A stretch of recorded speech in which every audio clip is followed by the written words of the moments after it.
Hi, my name is Ted Brandsen. I'm the artistic director of the Dutch National Ballet, Het Nationale Ballet, in Amsterdam. Big difference is that there's a lot less security for dancers in the US. It's a lot harder.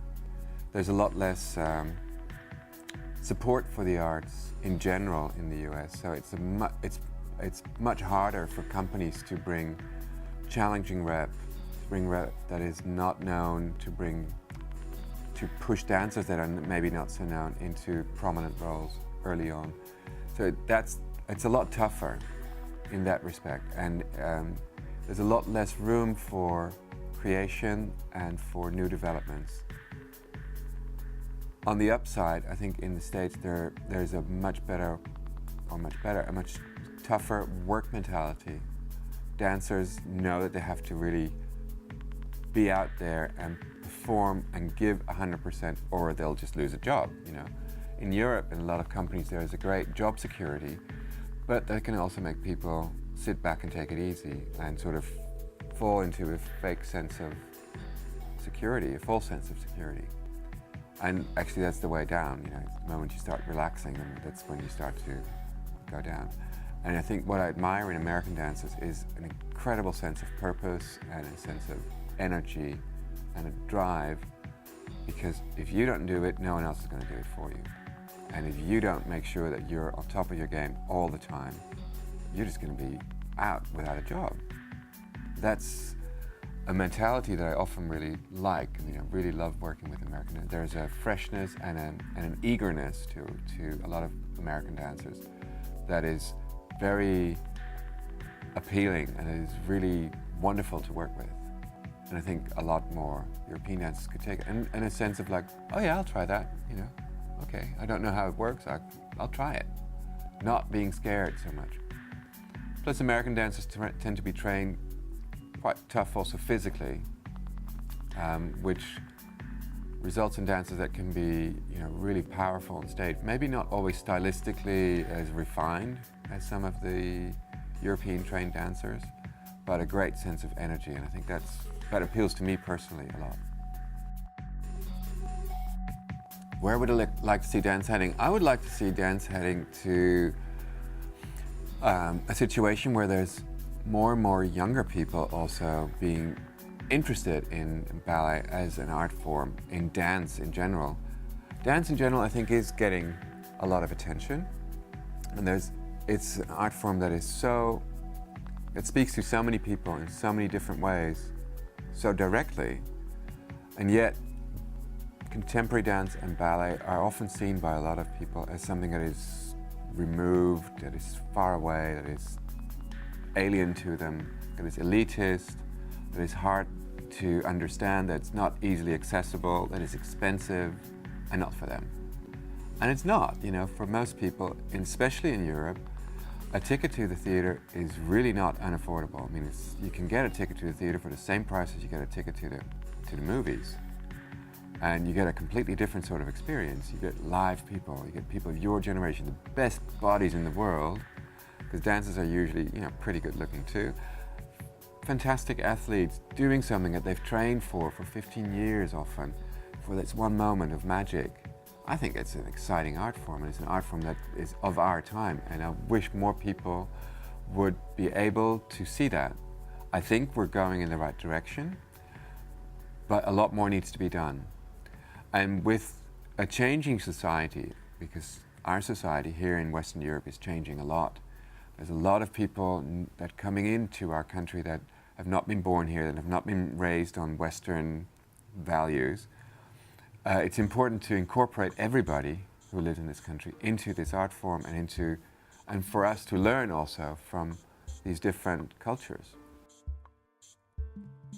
I think projects like the one that you've participated in, the Svanemir Belmamir, which is completely not translatable into English, the Swan Lake project that we did with our dancers and dancers from urban background, urban street dancers, was an interesting attempt to bring two cultures together and to also get a new audience into the theater that would normally not come to see ballet and that have now, for the first time, experienced that and are most of the time really impressed. It hadn't been done before. It hasn't been done, people haven't seen that.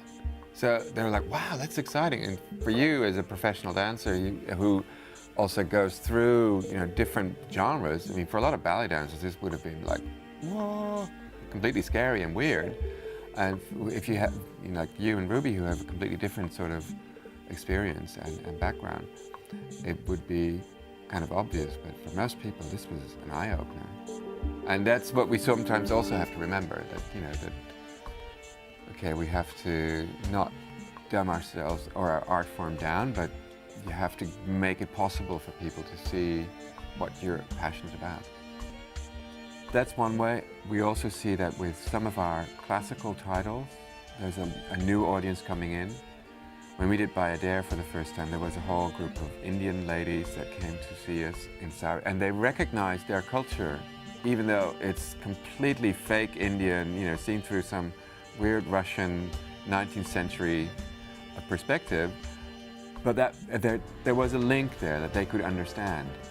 And when we did Coppelia last year, I did a new version of Coppelia. I worked together with a very well-known artist, visual artist, and children's books writer who's been very popular, and we got a lot of media attention. We got a whole new audience in there of very young, not just kids, but young people, teenagers, 20s, 30s, who wanted something new and different. The whole look of the piece was very retro hip, and that made people excited.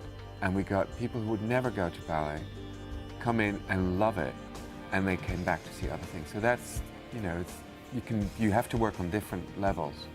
No, it's often a way of packaging what you already do in a different way to attract the attention of people, and to get them to feel involved, and to get them to be curious. And that's the trick, because I think what we do is of interest already, You don't have to necessarily be... One of the things that I find difficult is like, who did that? The Prince ballet at Joffrey, Billboards. Did you ever hear that? It was a collection of Prince songs, and it's pop music meets ballet. Now that can work, but in this case, the choreography was so tacky and so poor. It was a huge hit, It saved Joffrey, the company, because they made so much money of it, and good for them. But at the same time, it was really kitsch. That's not the way you want to go. Any advice is to really work hard, even when no one tells you to. Do more than what you think you should do. Be smart. Look at where you are, look at the people around you. Be smart about who you are and try to get to learn who you are and what your talent is. Too many people spend so much time trying to be someone else, and they're worried about what their colleague is getting or not getting, and who's getting this role, and I'm not getting it, and he's going faster. And you spend so much time and energy being frustrated or unhappy, and not spending that time on actually getting better at what you should be doing, or finding out who you are and where your talent is. Everybody should find out where their talent is. Work on the stuff that you're not good at, but don't forget to work on the stuff that you're really good at too. And identify those things for yourself. Be smart about it. Don't just sit and wait for it to all happen. Take initiative. If things don't work out for you in one company, maybe there's another company that's better for you, but inform yourself really well. Don't give up too easily either on the company that you're in, because sometimes it takes time. I've noticed a lot of young dancers that come to our company are quite impatient, They want to have principal roles within the next year. I remember one girl, she was a month in the company, and she came to see me. She said, yeah, can I talk to you? Because I'm bored. I'm just in the corps de ballet. I'm not doing anything. I was like, you're in the company. That's a big thing. We had 400 people audition. I picked you. Shut up and go back in the studio, Learn to be modest and learn to be smart. So I think that's really try to find out who you are and what your talent is, and work it. Because talent is something that it's given to you. It's what you do with it that really counts. And too many people think it's up to someone else to make it happen. No, it's not. It's up to you. Always. Don't ever blame anyone else. It's your life, you've got it in your own hands. Do something with it.